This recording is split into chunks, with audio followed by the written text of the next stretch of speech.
अच्छा बिस्मिल्लाह करते हैं। Solubility of hydroxide, sulfate, carbonates of group 2A elements.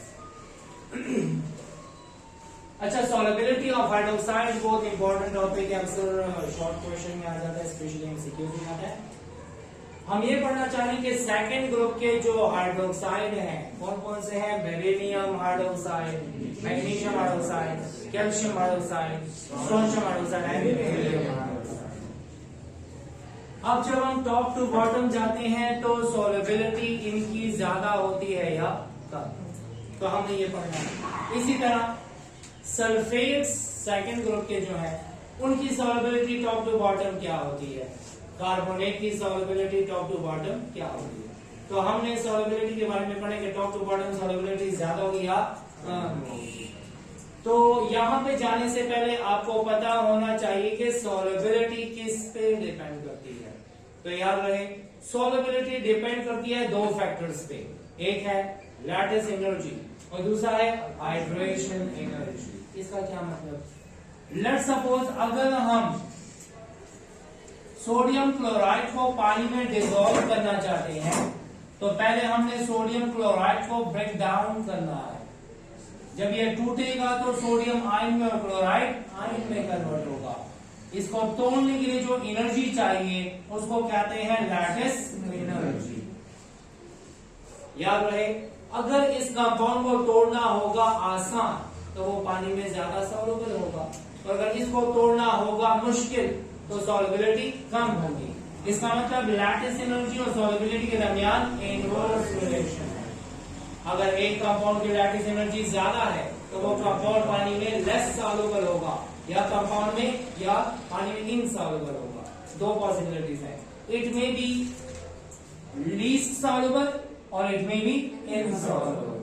ये कब, कि जब लैटिस एनर्जी बहुत ज्यादा हो। ठीक है, what is lattice energy? The amount of energy required to break a crystal into its ions. जब भी हम किसी क्रिस्टल को उसके आयंस में डिवाइड कर दें उसके लिए जो एनर्जी चाहिए उसको क्या बोलते हैं? Lattice energy. ठीक है, असल में हम डिसॉल्व करने वाली बात कर रहे हैं तो लैटिस एनर्जी में से तोड़ने की बात करेंगे, बनाने की बात नहीं करेंगे। याद रहे, लैटिस एनर्जी जनरली क्या है? किसी क्रिस्टल को तोड़ने की एनर्जी या किसी क्रिस्टल के बनने के बाद के निकलने वाली एनर्जी को क्या बोलेंगे? Lattice energy. लेकिन अगर हम कोई कंपाउंड डिसॉल्व कर रहे हैं तो हम उस कंपाउंड को बना नहीं रहे, उसको तोड़ रहे हैं। तो मैंने एक डेफिनेशन लिखी है कि amount of energy required to break a crystal into its ion is called as lattice energy. यहां पर हमने इसको एनर्जी देनी है, ये क्या होगा? एंडोथर्मिक। ठीक है, लैटिस एनर्जी दो चीजों पे डिपेंड करता है। जब चार्ज ज्यादा होगा तो अट्रैक्शन ज्यादा होगी, और जब अट्रैक्शन ज्यादा होगी तो उसको तोड़ना मुश्किल होगा। अब चार्ज अगर सिमिलर हो तो फिर साइज पे डिपेंड करता है, जितना बड़ा साइज होगा उतनी कम लैटिस एनर्जी होगी।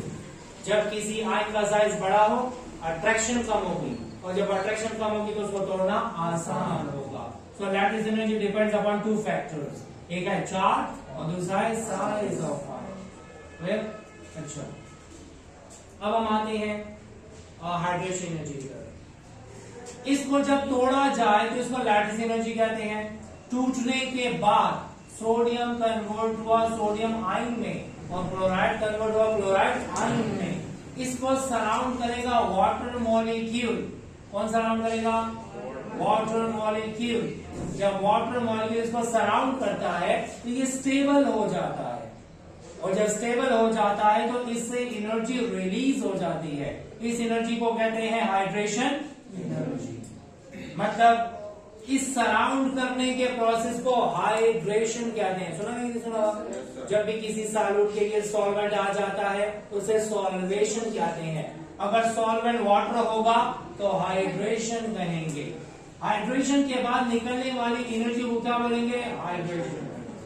The amount of energy released when 1 mole of ion is added to excess of solvent to form solution। असल में सही डेफिनेशन क्या है? The amount of energy release, मतलब दिस इज ऑलवेज एक्सोथर्मिक।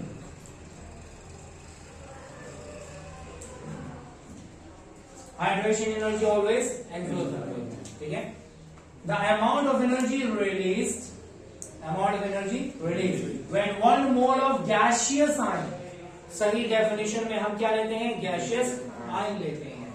मतलब देखें ना, सोडियम क्लोराइड को पहले हम तोड़ेंगे हीट देके, और हीट देने के बाद सोडियम आयन हो जाएगा अलग और क्लोराइड आयन हो जाएगा अलग। ये कौन से आयन है, गैसियस आयन। सही डेफिनेशन में हम गैसियस आयन को डालते हैं। यहाँ पे तो हमने सॉलिड कंपाउंड को डाला है, तो इसमें गैसियस आयन वैसे होता नहीं, एनर्जी फिर भी रिलीज होती है। जब एनर्जी रिलीज हो जाए, जब 1 मोल ऑफ गैसियस आयन को डिसॉल्व करते हैं इतने ज्यादा सॉल्वेंट में, ताकि फर्दर सॉल्वेंट ऐड करने से हीट रिलीज ना हो।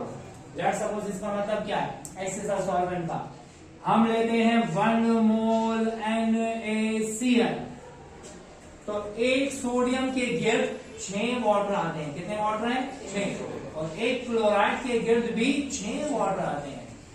तो मतलब 1 सोडियम के लिए 6 वाटर, एक क्लोराइड के लिए 6 वाटर, तो 1 मोल सोडियम के लिए 6 मोल वाटर, 1 मोल सोडियम के लिए, और 1 मोल क्लोराइड के लिए 6 मोल वाटर। टोटल कितने वाटर होना चाहिए, 12 मोल।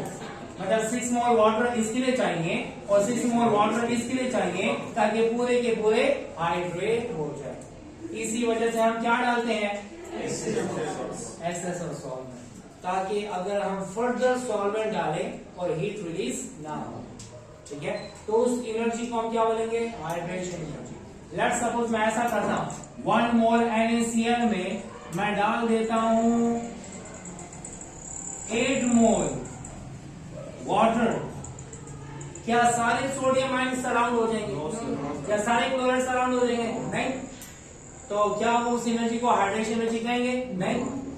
हम थोड़ा सा और सॉल्वेंट डालेंगे तो और एनर्जी रिलीज हो जाएगी। मतलब लेट्स सपोज मैंने 10 मोल कर दिया वाटर, तो 10 मोल वाटर डाल दिया तो और एनर्जी रिलीज हो जाएगी, और फिर मैंने 12 मोल वाटर डाल दिया तो और एनर्जी रिलीज हो जाएगी, और अगर मैंने 13 डाल दिया तो बस और एनर्जी रिलीज नहीं होगी। समझ आ रही है।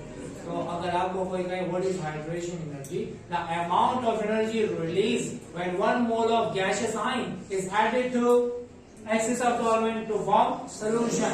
Further addition of solvent do not changes the heat. इसका मतलब ये हुआ कि हम फर्दर वाटर डालेंगे लेकिन वो हाइड्रेशन में इस्तेमाल नहीं होगा, वो वैसे का वैसा बढ़ जाएगा। इस एनर्जी को क्या बोलते हैं, हाइड्रेशन एनर्जी। अब याद रहे, जब आयन ज्यादा स्टेबल होगा तो वो ज्यादा एनर्जी रिलीज करेगा। अब जब वो आयन ज्यादा स्टेबल होगा तो वो कंपाउंड ज्यादा सॉल्युबल होगा। इसका मतलब ये हुआ कि लैटिस एनर्जी के साथ सॉल्युबिलिटी का इनवर्स रिलेशन, लेकिन हाइड्रेशन एनर्जी के साथ। अगर आपको कोई कहे किसी भी कंपाउंड की हाइड्रेशन एनर्जी ज्यादा है, मतलब वो कंपाउंड ज्यादा सॉल्युबल है। एक कंपाउंड की लैटिस एनर्जी ज्यादा है तो वो कंपाउंड लेस सॉल्युबल होगा। समझ आ गई? अच्छा, ये एक्स्ट्रा बात है कि हाइड्रेशन एनर्जी किस पे डिपेंड करती है, चार्ज टू मास रेशियो पे।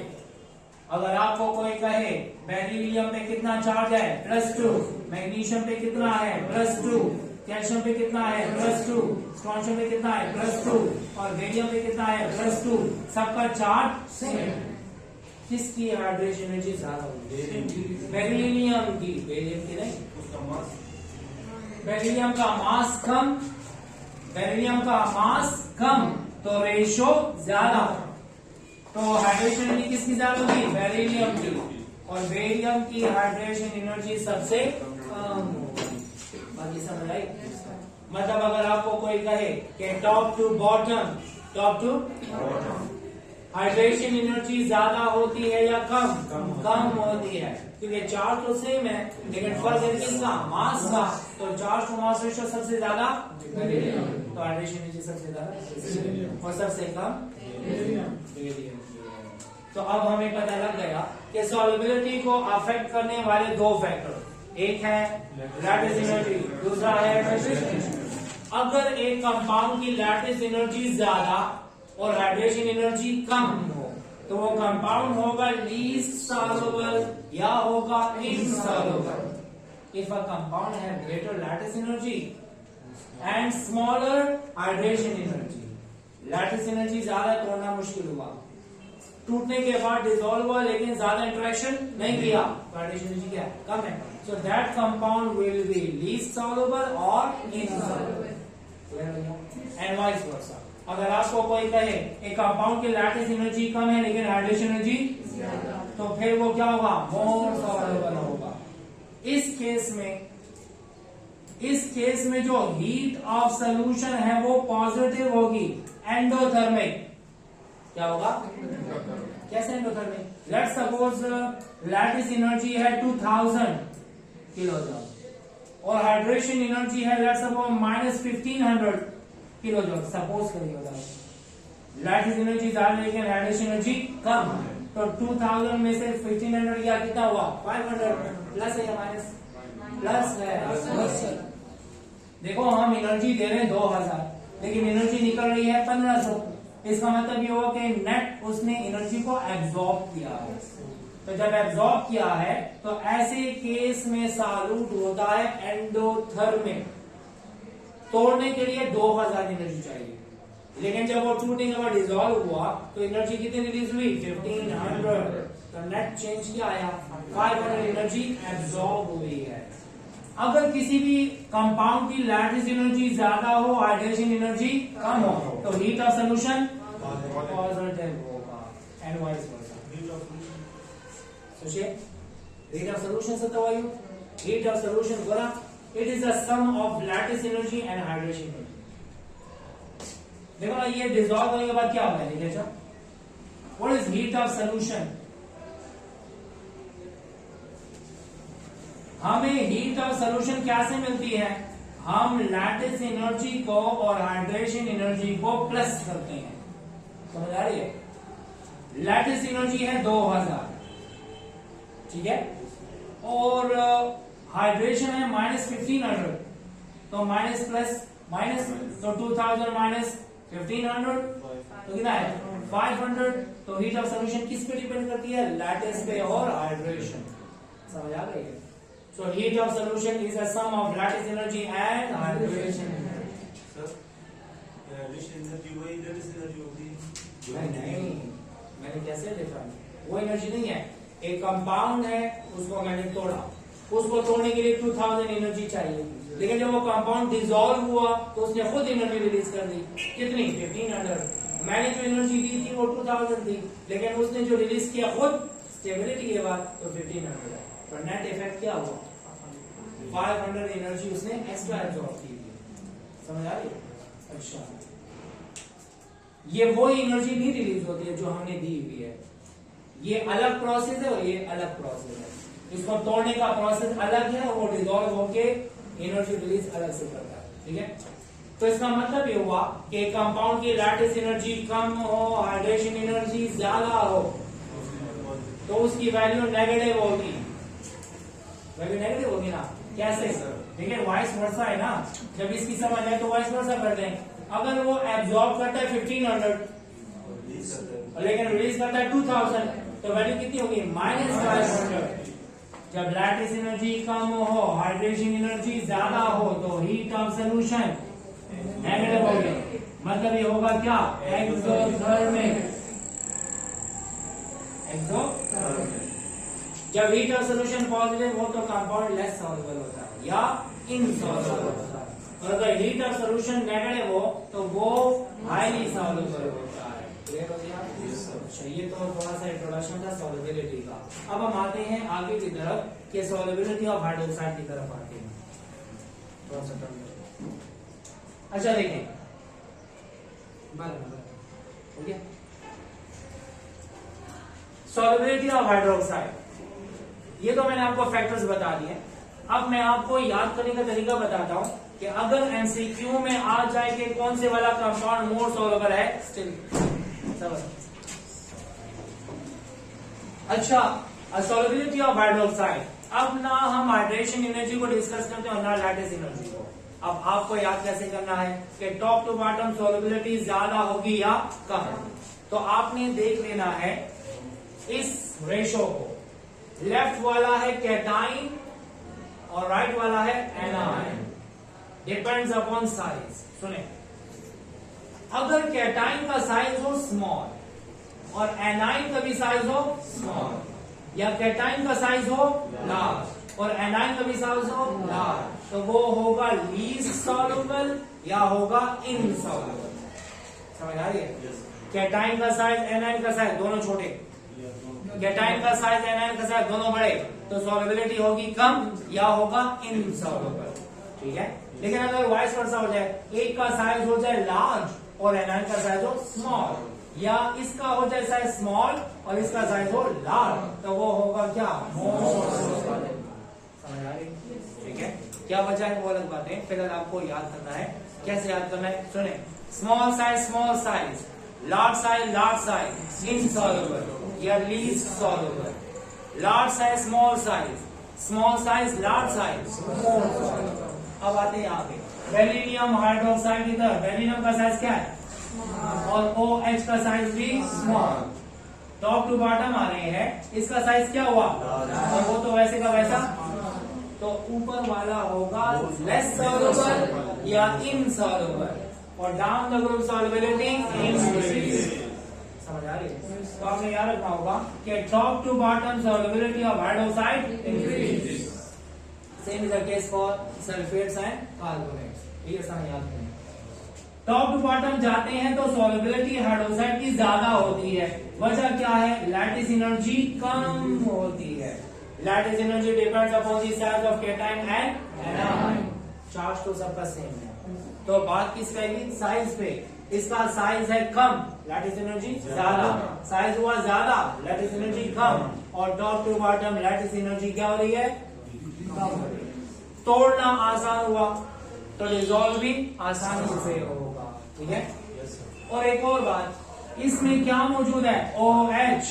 हाइड्रोक्साइड का साइज इतना छोटा है कि इसकी हाइड्रेशन एनर्जी क्या होती है? मैक्सिमम। ठीक है, तो अगर आपसे बोला जाए top to bottom solubility of hydroxide ज्यादा होती है कम, तो ज्यादा होती है। याद करने के लिए small size and large size small size. Top to bottom solubility increases, क्योंकि लैटिस एनर्जी में आ रही है कमी और हाइड्रोक्साइड की हाइड्रेशन एनर्जी मैक्सिमम होती है। ठीक है, लैटिस एनर्जी कम तो सॉल्युबिलिटी ज्यादा, और हाइड्रेशन एनर्जी ज्यादा तो सॉल्युबिलिटी ज्यादा। अच्छा, अब आते हैं individually. Beryllium hydroxide is insoluble in water. Why? Because this is amphoteric in nature. पता नहीं बता, एल्यूमिनियम हाइड्रोक्साइड और बेरिलियम हाइड्रोक्साइड ये दोनों के नेचर सेम है, because beryllium is diagonally related to aluminium. ठीक है, बेरिलियम हाइड्रोक्साइड क्या होता है? इनसॉल्युबल। इसी वजह से हम पानी में डाल भी दें तो पीएच में चेंज नहीं आता। लेकिन मैग्नीशियम हाइड्रोक्साइड को जब हम कंटेनर में डाल देते हैं, पानी में डाल देते हैं, तो लेट्स सपोज मैंने डाला है 10 ग्राम, तो मुझे सारा का सारा नीचे सेटल डाउन नजर आ रहा है, तो हमें लगता है कि वो इनसॉल्युबल है। लेकिन जब पीएच चेक करते हैं तो पीएच किसके बराबर है? 9। इसका मतलब वो डिसॉल्व हुआ, लेकिन थोड़ा सा डिसॉल्व हुआ। This is slightly soluble in water. Clear? अच्छा, फिर आते हैं कैल्शियम हाइड्रोक्साइड की तरफ। तो कैल्शियम हाइड्रोक्साइड को डालते हैं तो काफी डिसॉल्व हो जाता है, लेकिन पार्शियली होता है।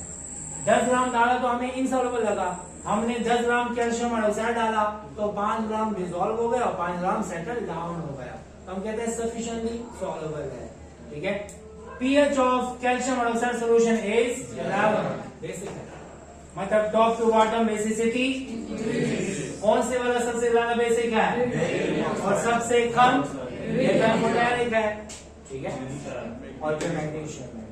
ठीक है, और बेरिलियम हाइड्रोक्साइड को जब हम पानी में डाल देते हैं तो कंप्लीटली डिसॉल्व हो जाता है और पीएच किसके बराबर होती है? 13।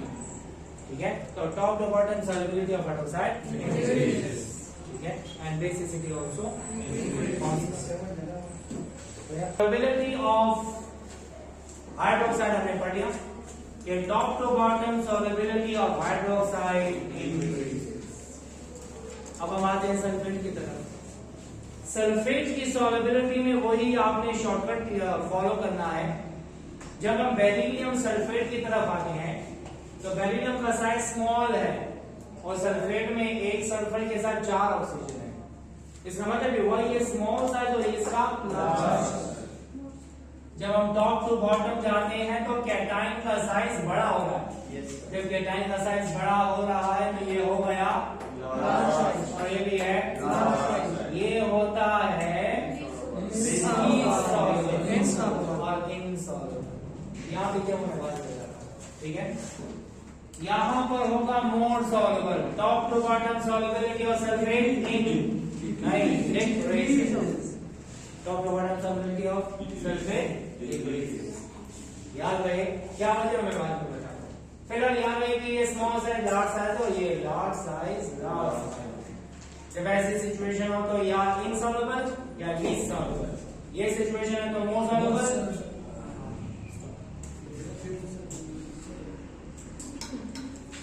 अच्छा, तो top to bottom solubility of hydroxide increase होती है लेकिन सल्फेट की डिक्रीज होती है। एक और बात याद रखिए, सल्फेट्स इनसॉल्युबल होते हैं जब वो एनहाइड्रस फॉर्म में होते हैं। एनहाइड्रस का मतलब जब वाटर मॉलिक्यूल अटैच नहीं होते। याद रहे कुछ मॉलिक्यूल कुछ कंपाउंड ऐसे होते हैं जिसमें परमानेंटली वाटर मॉलिक्यूल अटैच होते हैं, उसको बोलते हैं वाटर ऑफ हाइड्रेशन या वाटर ऑफ क्रिस्टलाइजेशन। नाम सुना होगा आपने देखा होगा कि कॉपर सल्फेट के साथ 5 वाटर मॉलिक्यूल अटैच होते हैं, उसे बोलते हैं हाइड्रेटेड कॉपर सल्फेट। इसी तरह बेरिलियम सल्फेट के साथ कितने वाटर हैं? 4। ये टेट्राहाइड्रेटेड बेरिलियम सल्फेट है। अगर वाटर इसके साथ अटैच नहीं है ये पानी में सॉल्युबल नहीं होगा, ये एनहाइड्रस फॉर्म है। अगर इसके साथ वाटर अटैच नहीं है ये पानी में डिसॉल्व नहीं होगा। हम कहते हैं ऊपर वाले ज्यादा सॉल्युबल, नीचे वाले लेस सॉल्युबल या इनसॉल्युबल। लेकिन ये ऊपर वाले तब सॉल्युबल होंगे जब बेरिलियम के साथ अटैच हो क्या water molecules. All sulphates are in which form? But they are soluble in hydrated form. Top to bottom solubility decrease होती है। बेरिलियम सल्फेट के साथ कितने वाटर अटैच होते हैं? 4। मैग्नीशियम सल्फेट के साथ 7। इसका नाम याद रखें। इस साल्ट का एक स्पेशल नेम है इप्सम साल्ट। नाम सुना है? Epson salt, gypsum salt. याद रहे मैग्नीशियम सल्फेट के साथ 7 वाटर मॉलिक्यूल अटैच हो तो ऐसे साल्ट को क्या बोलते हैं? इप्सम। और एक होता है जिप्सम, ये है जिप्सम। Yes sir. जिप्सम इस्तेमाल किया जाता है आर्टिफिशियल सीलिंग्स बनाने के लिए।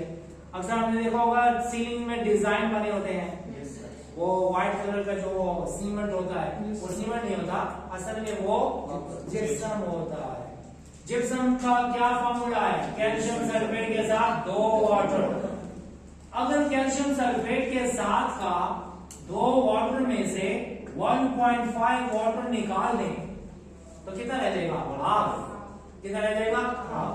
और जब हाफ वाटर मॉलिक्यूल रह जाए इसको कहते हैं प्लास्टर ऑफ पेरिस। नाम सुना है? Yes sir.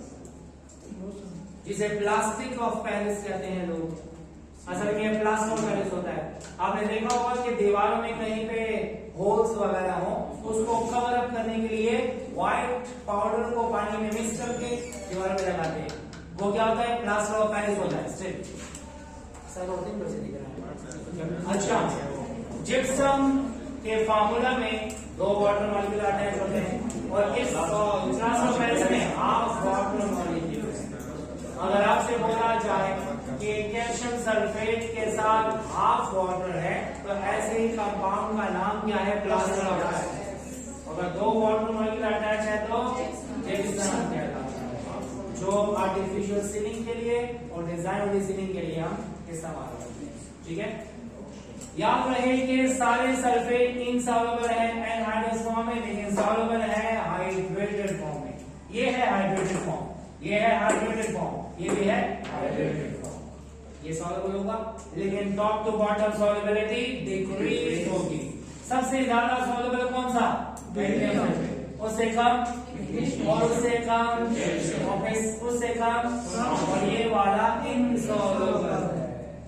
तो याद रखिए सबसे ज्यादा सॉल्युबल है beryllium sulphate, is highly soluble, ठीक है, ये हाईली सॉल्युबल है। मैग्नीशियम सल्फेट 4 वाट लगा दूं, और 7H2O is sufficiently soluble, मतलब इसमें काफी हद तक डिसॉल्व हो जाता है। और अगर कैल्शियम सल्फेट की बात करें तो पार्शियली सॉल्युबल है,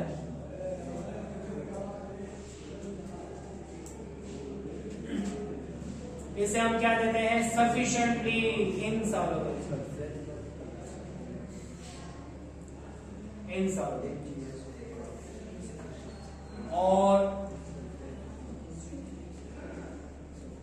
इसको हम लीस्ट सॉल्युबल कहते हैं। और बेरियम सल्फेट जो है ये insoluble. Top to bottom solubility of sulphate, इसकी वजह यह है कि सल्फेट का साइज बहुत बड़ा है। जब साइज बड़ा होता है तो हाइड्रेशन एनर्जी बहुत कम होती है। जब हाइड्रेशन एनर्जी बहुत कम होती है तो हम कहते हैं top to bottom lattice energy तो कम हो रही है, लेकिन डोमिनेंट फैक्टर कौन सा है? हाइड्रेशन एनर्जी का डोमिनेंट फैक्टर क्या है? Is hydration energy which is minimum. ये बहुत ही कम होती है हाइड्रेशन एनर्जी, इस वजह से बेरियम सल्फेट जो है वो इनसॉल्युबल होता है। तो टॉप टू बॉटम सॉल्युबिलिटी कम हो रही है क्योंकि इनकी हाइड्रेशन एनर्जी मिनिमम होती है, ठीक है। ये है सल्फेट का। इसके बाद आते हैं कार्बोनेट की तरफ। अगेन बैक्टीरियम का साइज स्मॉल, कार्बोनेट में एक कार्बन और 3 ऑक्सीजन है, ठीक है। इसका size large, small size, large size, more soluble, large size, large size, insoluble, ठीक है।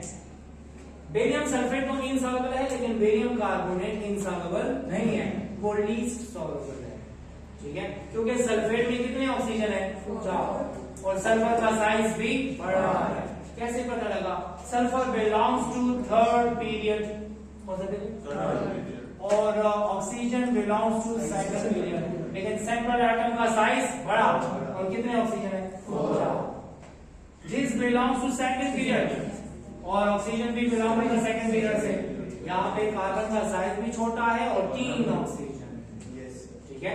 याद रहे, अगर आपको कोई कहे कि हाइड्रोक्साइड, कार्बोनेट और सल्फेट में सबसे ज्यादा सॉल्युबल कौन? हाइड्रोक्साइड। सबसे ज्यादा सॉल्युबल होगा कौन सा?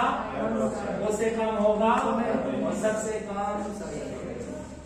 लेकिन एक मसला है कार्बोनेट के साथ। सारे के सारे कार्बोनेट पानी में बहुत कम डिसॉल्व होते हैं, स्पैरिंगली सॉल्युबल, क्योंकि इनमें कोवेलेंट कैरेक्टर थोड़ा ज्यादा होता है। लेकिन इन सब को हम डिसॉल्व कर सकते हैं कौन से मीडियम में? Acidic. All carbonates are soluble in acidic medium, while these are sparingly soluble in neutral medium. अब हम ये जो ऑर्डर पढ़ रहे हैं ये एसिडिक मीडियम का है। Top to bottom solubility decreases, top to bottom solubility of carbonate decreases. Barium carbonate ज्यादा सॉल्युबल, ये वाला कम, ये वाला उससे कम, ये वाला उससे कम। Top to bottom solubility decreases.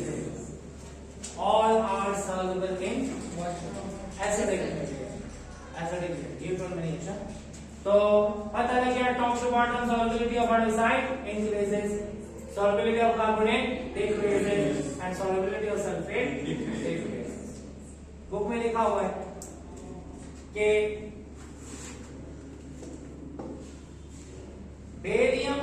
Carbonate और स्ट्रोंशियम सल्फेट, मतलब सल्फेट में सेकंड लास्ट वाला लिया और कार्बोनेट में लास्ट वाला लिया, तो हम कहते हैं top to bottom solubility decreases, लेकिन इसकी सॉल्युबिलिटी इतनी डिक्रीज हो जाती है, लेकिन फिर भी इंक्रीज होती है किससे? सल्फेट से।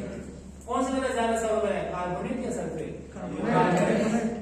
बेरियम कार्बोनेट को बेरियम सल्फेट से कंपेयर नहीं कर रहे, वो तो है ही इनसॉल्युबल, लेकिन बेरियम कार्बोनेट सॉल्युबल है ज्यादा किससे? स्ट्रोंशियम से। तो याद रहे barium carbonate is more stable, sorry more soluble, is more soluble in water as compared to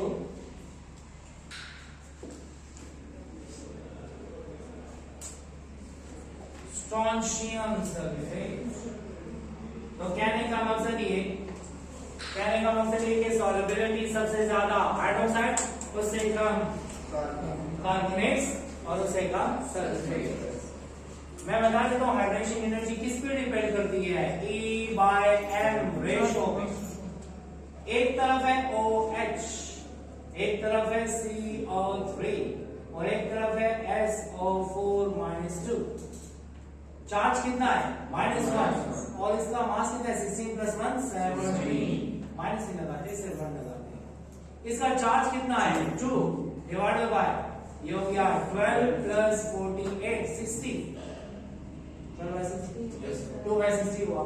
और ये हमारे पास 2 चार्ज है और इसका मास कितना है? 32 + 64 96 है। अब देखें 1/17 ज्यादा है या 1/30 ज्यादा है या 1/48 1/17 ज्यादा है, तो इसकी हाइड्रेशन एनर्जी ज्यादा है, कार्बोनेट की और सल्फेट की सबसे कम। इस वजह से हाइड्रोक्साइड सबसे ज्यादा सॉल्युबल, कार्बोनेट कम और सल्फेट सबसे कम soluble. So this is about the solubility of hydroxide, carbonates and sulfates. Thermal stability of nitrates bicarbonate नहीं है, कार्बोनेट है। Nitrates and carbonates are group 2A elements। मैंने आपको बताया था थर्मल स्टेबिलिटी में, क्या बताया था? हम कहते हैं कि beryllium nitrate BeNO3, magnesium nitrate MgNO3, calcium nitrate, strontium nitrate and barium nitrate. अगर आपसे पूछा जाए कि थर्मल स्टेबिलिटी सबसे ज्यादा किसकी है, तो मैंने आपको बताया था thermal stability depends upon polarizing power of cation. जितनी ज्यादा पोलराइजिंग पावर होगी उतनी कम थर्मल स्टेबिलिटी होगी। और फिर मैंने बताया था polarizing power depends upon the size of cation and charge of cation. ठीक है, इस पे चार्ज कितना है? +2। इस पे कितना है? +2। इस पे कितना है? यहां पर भी है और यहां पर भी है। याद रहे thermal stability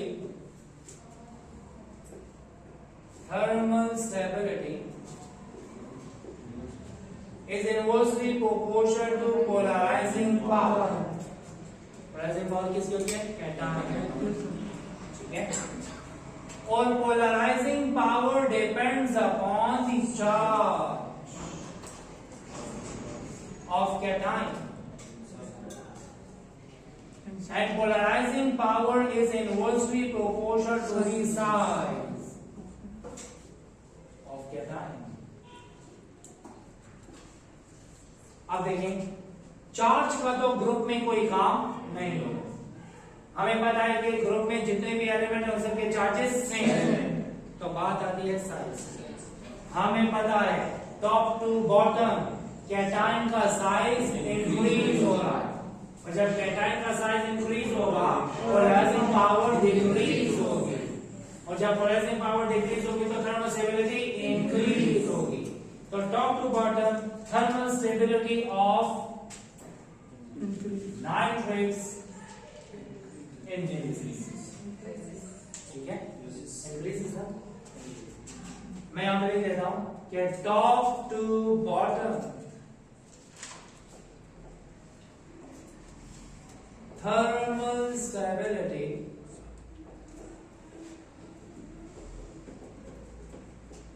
of nitrates increases because size of cation increases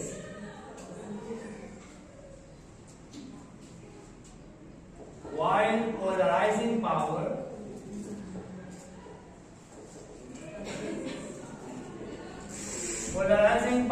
decreases. What is polarizing power?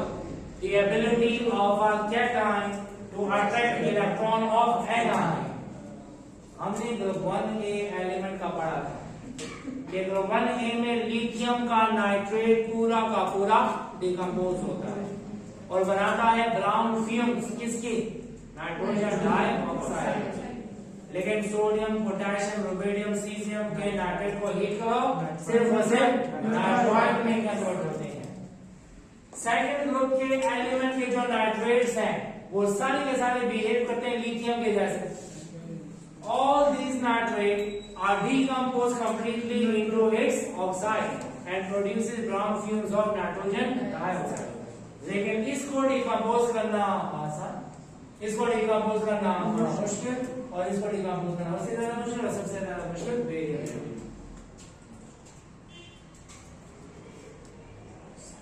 All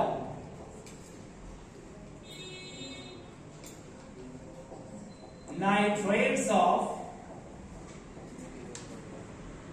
all group 2A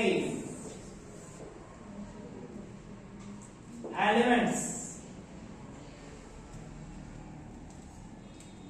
can be decomposed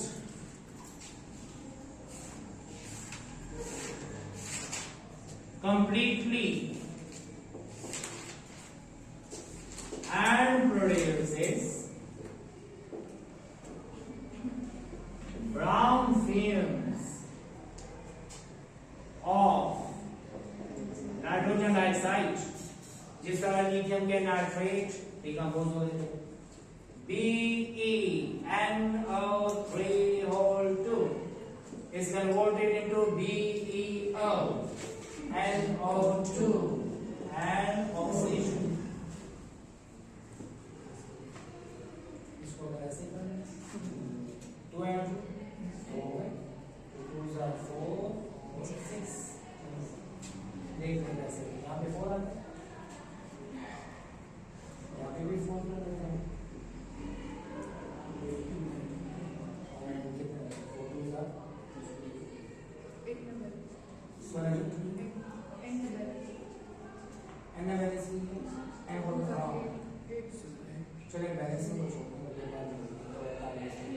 अच्छा, same is the case for magnesium nitrate. MgNO3 भी ऐसे ही होगा, मैग्नीशियम ऑक्साइड बनाएगा, nitrogen dioxide बनाएगा और oxygen. अगर MCQ में आए कि nitrate of which element produces brown fumes upon heating, तो सेकंड ग्रुप के सारे एलिमेंट और फर्स्ट ग्रुप का लिथियम डिकम्पोज होकर ब्राउन फ्यूम बनाता है। ठीक है, तो ये चीज याद रखो। अब आते हैं कार्बोनेट्स की तरफ। Carbonates top to bottom thermal stability of carbonates increases. Again वही बात, BeCO3 MgCO3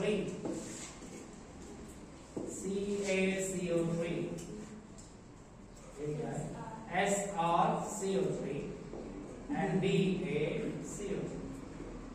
Top to bottom size of cation increases. Polarizing power, if polarizing power decreases, thermal stability increases. सबसे ज्यादा स्टेबल कौन सा होगा? Barium carbonate. लेकिन सब के सब डिकम्पोज हो जाते हैं. किसमें? ऑक्साइड में. ये डिकम्पोज होता है लेस देन 100 डिग्री सेंटीग्रेड पे. It decomposes at temperature less than 100. ये डिकम्पोज होता है 540 डिग्री सेंटीग्रेड पे. ये डिकम्पोज होता है 900 डिग्री सेंटीग्रेड पे. ये होता है 1290 डिग्री सेंटीग्रेड पे. और ये होता है 1360 डिग्री सेंटीग्रेड पे. डिकम्पोज हो जाते हैं लेकिन डिकम्पोजिशन का टेम्परेचर ज्यादा होता है. It means top to bottom thermal stability increases. All carbonates of all group 2A decomposes completely to its oxides. देख लेते हैं BeCO3, BeO and CO2 and so on. सब के सब ऐसे ही करते हैं. फर्क होता है कि top to bottom thermal stability increase होती है और हीट ऑफ डिकम्पोजिशन भी इंक्रीज होती है. ठीक है. So this is all about the thermal stability of carbonates and nitrates of group 2 elements.